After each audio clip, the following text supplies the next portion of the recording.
बड़ी खबर, जहां भारी बारिश का येलो अलर्ट जारी किया गया है। आज और कल बारिश को लेकर ये अलर्ट जारी किया गया है। आज नैनीताल, चंपावत और पिथौरागढ़ के जिलों में भारी बारिश हो सकती है, मौसम विभाग की चेतावनी है। वहीं कल यानी 22 जुलाई को देहरादून, नैनीताल समेत कई जिलों में भारी बारिश की आशंका मौसम विभाग ने जताई है। शुक्रवार तक उत्तराखंड में बारिश के आसार हैं, तो मौसम विभाग की ओर से ये बड़ी चेतावनी, जहां कई इलाकों में भारी बारिश का अलर्ट है और पूरे उत्तराखंड को बारिश की चेतावनी है। जहां शुक्रवार तक ये माना जा रहा है कि मौसम ऐसा रहेगा जहां पर कहीं ज्यादा बारिश तो कहीं बहुत ज्यादा बारिश की भी संभावना जताई गई है।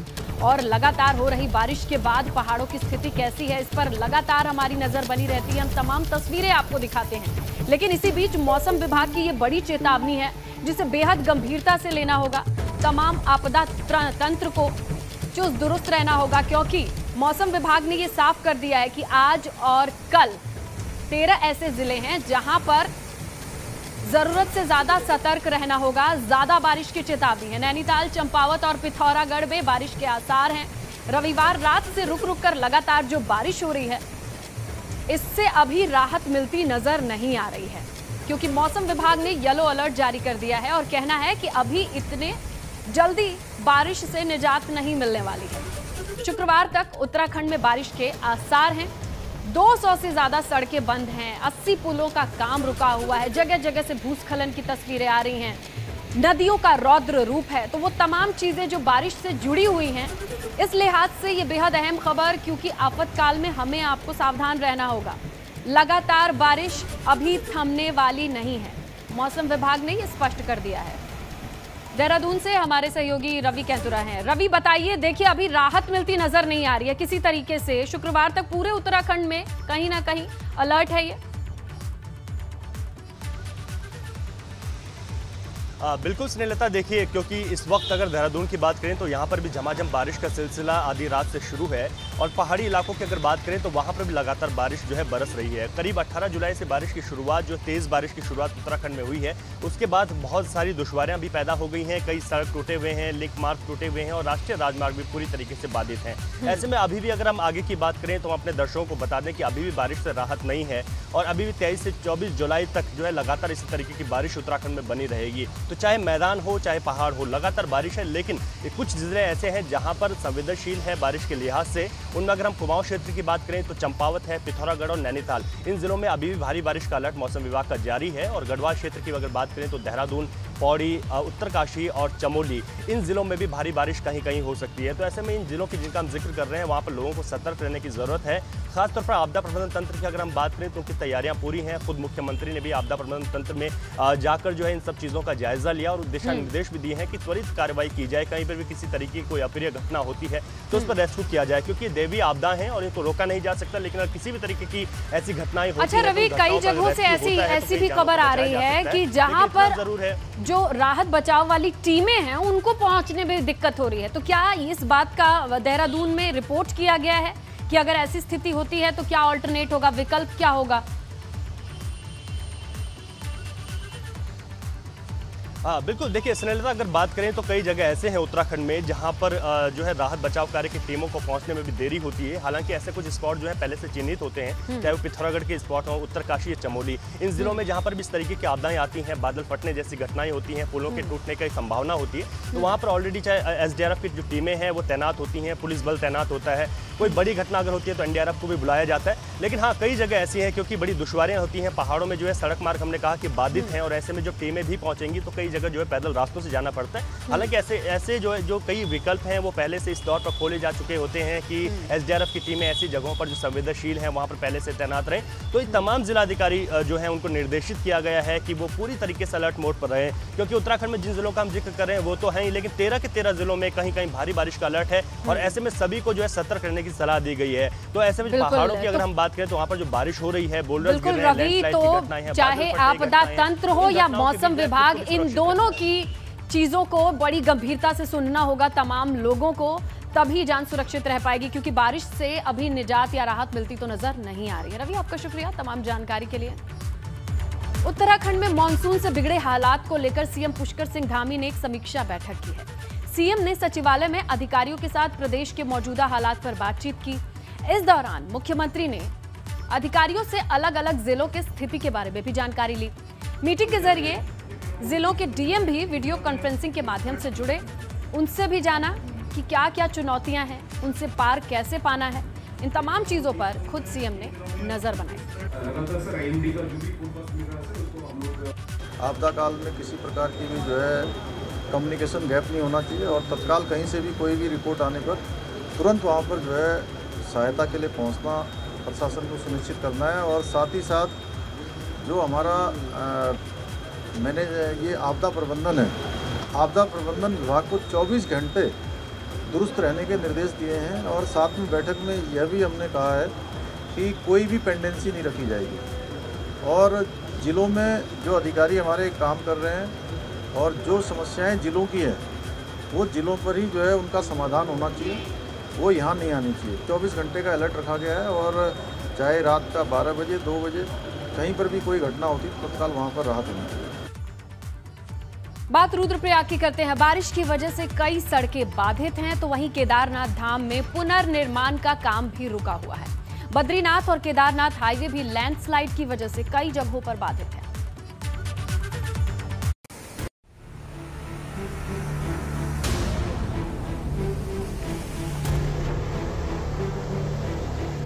रुद्रप्रयाग में ये मानसून की मुसीबत है। पहाड़ दरक रहे हैं, नदियां उफान पर हैं। बारिश की वजह से हाईवे पर जगह जगह लैंडस्लाइड हो रहा, जिस वजह से नेशनल हाईवे कई जगह बाधित है।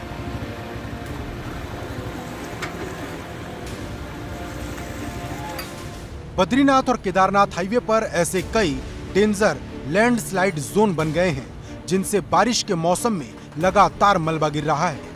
जेसीबी की मदद से मलबा तो साफ किया जाता है, लेकिन फिर से हो रहे लैंडस्लाइड से प्रशासन की मुश्किल बढ़ गई है। उधर बारिश की वजह से केदारनाथ धाम में भी पुनर्निर्माण काम बंद हो गए हैं। बिजली गुल रहने से मजदूरों को पत्थरों की कटान का काम करने में परेशानी हो रही है।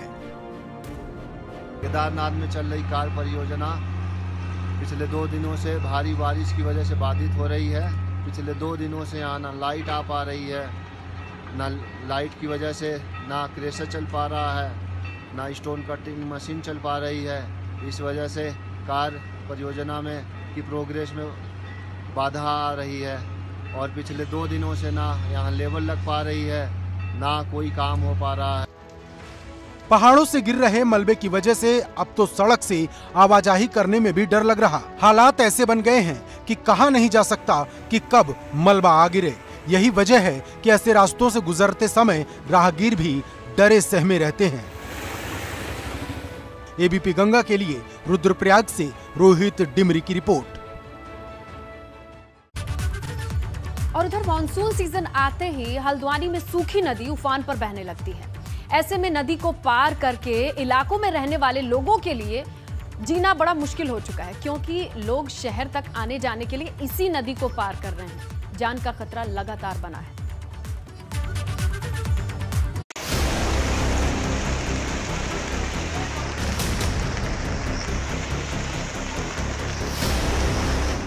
हल्द्वानी के लोगों के लिए मानसून का सीजन मानो मुसीबत ही लेकर आता है।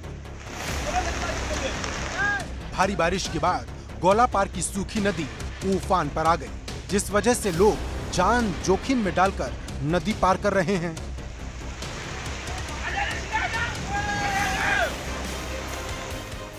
मगर नदी का बहाव इतना तेज कि इन लोगों के पानी में बह जाने का खतरा है।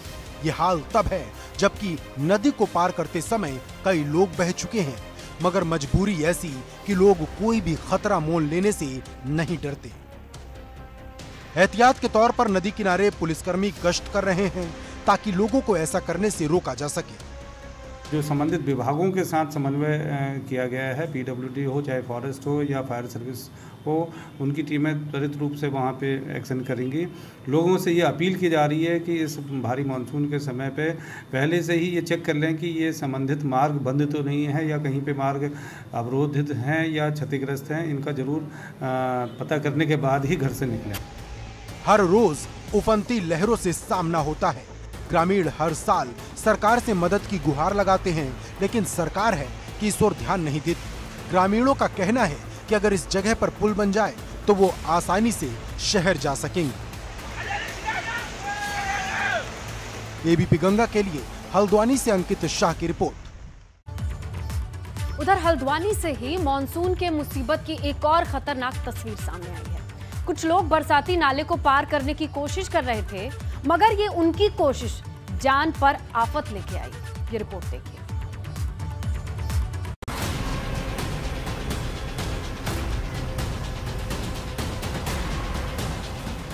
मॉनसून की बारिश ने जरा सा रंग क्या दिखाई, हल्द्वानी के लोगों की मुसीबत आ गई। सूर्या नाला उफान पर बहने लगा, जिससे कई वाहन चालक फंस गए। सबसे पहले इस बाइक को देखिए, जिसे ये लोग नदी के बीच से निकाल रहे हैं।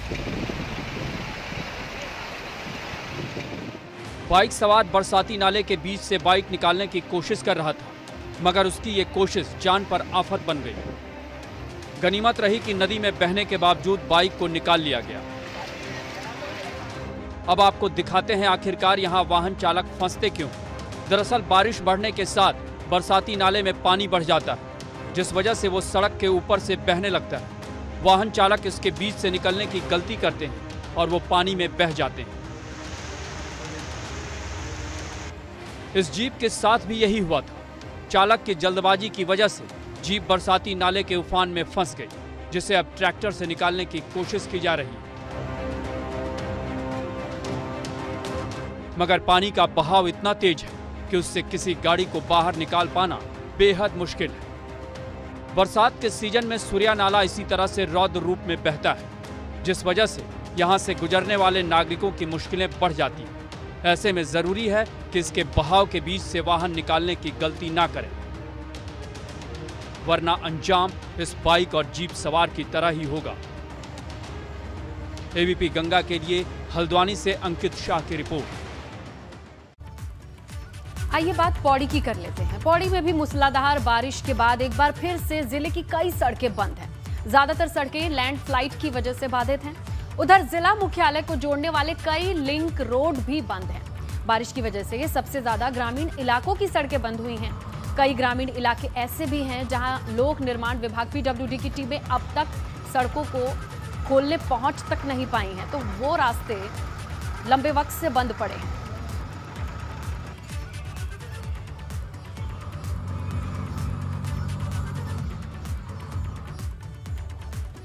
लगातार बारिश के बाद नदियां अपने रौद्र रूप में बह रही हैं, जो राहगीरों के लिए परेशानी का सबब है। यमुनोत्री नेशनल हाईवे की बात करते हैं। NH 94 slip zone Khanera, Kharadi और कुथनैर में डबरकोट में मलबा गिरने की वजह से ये रास्ते बंद हैं। बारिश से गाद गदेरे भी उफान पर हैं। यमुना और टॉस नदी की बात करें तो खतरे के निशान से महज 1 मीटर नीचे बह रही हैं।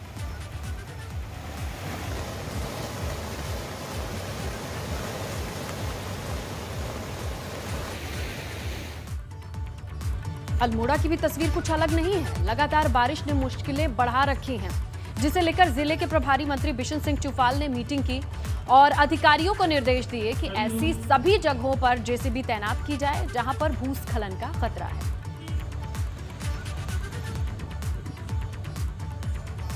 पहाड़ की सड़कें इसमें गांव-गांव तक अपनी सड़कों से जोड़ दिया गया है, तो अधिकतर सड़कें इसमें बंद है। हर सड़क के पास इसमें हमने टेंडर कॉल कर दिया, जेसीबी तैयार है और कहीं भी रोड ब्लॉक हो जाती है तो हमने तत्काल उसके खोलने के निर्देश दिए। उत्तराखंड में हो रही वन दरोगा भर्ती सवालों के घेरे में आ गई है। दरअसल एक ऑडियो वायरल हुआ है जिसमें एक शख्स अभ्यर्थी को 12 लाख रुपए के एवज में नौकरी लगवाने की बात कर रहा है। अभ्यर्थियों को परीक्षा से लेकर फिजिकल में भी पास करा दिया जाएगा। इसके साथ ही ऑडियो में ये साफ कहा जा रहा है कि आयोग में उसकी बड़ी सेटिंग है। अधिकारी वायरल ऑडियो की जांच कराने की बात कर रहे हैं। ट्रेनिंग तो देखो आपको खुद करनी पड़ेगी। अच्छा, समझिए बात को। जाना तो दोनों काम आपको खुद करने पड़ेंगे। आपको पेपर देने भी जाना पड़ेगा, आपको ट्रेनिंग करने भी जाना पड़ेगा। अच्छा, हमारा काम होता है साथ के साथ कराना। अच्छा, क्योंकि लैब में क्या होता है, फिंगरप्रिंट लगते हैं। हाँ, तो पेपर 2 तरीके से होता है। एक तो भाई देखो एक्टिंग चलती है हमारी। हाँ, वो आपको सब पता चल जाएगा। और दूसरा, अगर हैकिंग नहीं चलती किसी लैब में, हैकिंग आती, तो एक बंदा होता है हमारे लैब में, वो सब कुछ आपको सारे क्वेश्चन बताएगा। अच्छा। और दूसरा होता है कि पर्ची पकड़ाई जाती है, जैसे जो पेपर आया है उसकी पर्ची दे देते हैं कि ये इस पेज तक क्लिक करना है।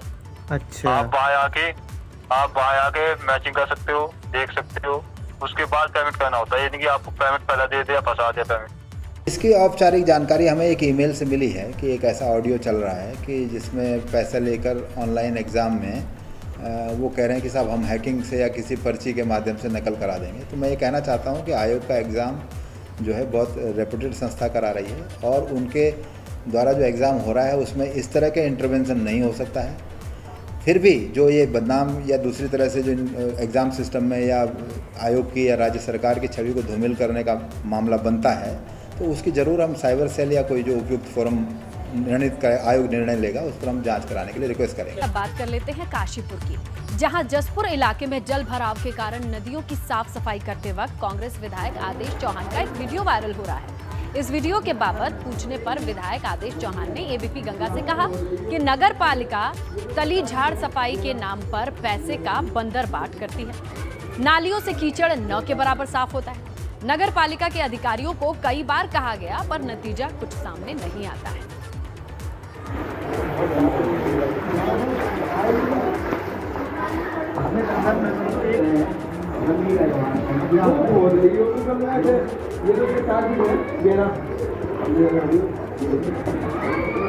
सरकार से जो पैसा है उसकी बंदरबाट के अलावा कोई व्यवस्था नहीं है। ईओ से कहो वो कहता बोर्ड नहीं कर रहा, बोर्ड से कहो ईओ नहीं कर रहा।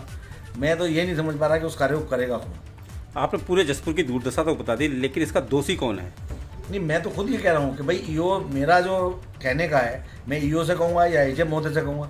कल हमारे एडीएम कांडपाल जी आए थे, मुझे जैसे पता चला मैं उनके पास तुरंत पहुँच गया। मैंने कहा एडीएम साहब ये स्थिति है हमारे जसपुर की, तो मैं अधिकारियों को अवगत करा सकता हूँ, समझो लोगों की समस्या बता सकता हूँ। क्योंकि वजह क्या है कि ना तो नगर पालिका में चेयरमैन हमारा है और ना ही हमारे उत्तराखंड में सरकार हमारी है। तो या तो अधिकारी उसे सुना कर रहे हैं या क्या वजह, मैं नहीं समझ पा रहा। रुद्रप्रयाग पहुंचे कैबिनेट मंत्री सतपाल महाराज जिला कार्य समिति की बैठक में शामिल हुए, जहां उन्होंने कार्यकर्ताओं में जोश भरा। कहा कि जिस तरीके से बैटरी मोबाइल को चार्ज करती है, ठीक उसी तरह से कार्यकर्ताओं को चार्ज करने के लिए वो आए हैं, उनके दुख दर्द को सुनने आए हैं। महाराज ने पार्टी कार्यकर्ताओं से कहा कि आपकी बातों को सुना जाएगा, कार्यकर्ताओं के काम भी होंगे, उनका सम्मान भी होगा। आज कार्य समिति की बैठक हुई यहाँ रुद्रप्रयाग के अंदर। बड़ा उत्साह हमारी मातृशक्ति में है और मैंने सभी से कहा कि भाई जैसे मोबाइल को चार्ज करते हैं तो कार्यकर्ताओं को चार्ज करने हम आ गए हैं और बड़ा उत्साह लोगों के अंदर है और बहुत ही सभी कार्यकर्ता एकजुट होकर पार्टी के लिए करेंगे और बिल्कुल यहाँ से जीत निश्चित करेंगे। मसूरी देहरादून विकास प्राधिकरण यानी MDDA में नए वीसी के तौर पर वरिष्ठ IAS BK संत ने कार्यभार संभाल लिया है। संत ने एबीपी गंगा से खास बातचीत में कहा कि जिस सोच के साथ MDDA बनाया गया था उसी के अनुरूप वो काम करेंगे। MDDA के नए वीसी ब्रिजेश कुमार संत ने अपनी प्राथमिकताओं को जाहिर किया, जिसमें दो मुख्य बातों का उन्होंने जिक्र किया। उन्होंने कहा कि देहरादून और मसूरी में हरियाली और बढ़े, साथ ही भवनों का नक्शा पास कराने की प्रक्रिया थोड़ी आसान हो। कुछ चीज़ें हैं जो बहुत कॉमन हैं। एक तो ये है कि मास्टर प्लान को उसकी स्पिरिट में लागू करेंगे। मास्टर प्लान जिस स्पिरिट से बना था उसी स्पिरिट में लागू होना चाहिए, उसका एसेंस आना चाहिए। मेरा पॉइंट ये है यहाँ पे। और दूसरा पॉइंट ये है कि मैं ये भी चाहता हूँ कि नक्शा पास करने की प्रक्रिया जितनी सहज हो सके, जितनी सुलभ हो सके, सरल हो सके, आसान हो सके और साथ में पारदर्शी हो सके, उस तरफ बढ़ने की कोशिश करेंगे। और उधर कृषि कानूनों को लेकर उत्तराखंड में विरोध अभी थमा नहीं है। भारतीय किसान यूनियन युवा मोर्चा के अध्यक्ष गौरव टिकैत ने किसान पंचायत की और कहा कि 5 सितंबर को मुजफ्फरनगर में किसान क्रांति का आगाज होगा। अपने संबोधन में गौरव टिकैत ने सरकार पर जमकर हमला बोला। किसान इस आंदोलन में हर तरीके से तैयार है। वो इस किसान सरकार को बनाना भी जाने, उखाड़ न भी जाने। अभी तो 5 सितंबर मुजफ्फरनगर जो किसान पंचायत है उससे शुरुआत होने जा रही है। अगर 2 महीने बाद, 2 महीने का समय सरकार को है, अगर नहीं चेंजती तो फिर और दूसरे जो काम है वही जब बनाना जाने तो उखाड़ेंगे। और श्रीनगर में आतंक का पर्याय बन चुके आदमखोर गुलदार का खात्मा हो चुका है। ग्रामीण ने अब राहत की सांस ली है। दरअसल इंडोला खाल के दुरोगी गांव में ये गुलदार कई लोगों और मवेशियों को अपना शिकार बना चुका था। अब इस गुलदार को शिकारी जाहिर बख्शी ने मार गिराया है। को परसों कहा था कि भाई आप अपने यहाँ शूटर बढ़ा दीजिए। अब ऐसा ना हो कि आसपास के और जगह मतलब आसपास के गांव में मतलब जो है और नुकसान हो जाए। ये लोग हल्के में ले रहे हैं, शासन प्रशासन भी जो है हल्के में ही ले रहा है ये सारी चीज़ें। ये तो ऐसा है तो देखो किसी के जीवन के साथ खिलवाड़ हो रहा है। आज यहाँ पे जो है महिला उसका भी मतलब उसने निवाला बना दिया। अब बात विश्व धरोहर फूलों की घाटी की। इन दिनों पर्यटकों से गुलजार है फूलों की घाटी। इस साल 1 जुलाई से लेकर अब तक 1388 देशी विदेशी पर्यटक घाटी का दीदार कर चुके हैं। अभी 200 प्रजाति के फूल खिले हैं, जिसमें new poppy, potentilla, snake lily, primula और 500 से अधिक प्रजाति के फूल खिले।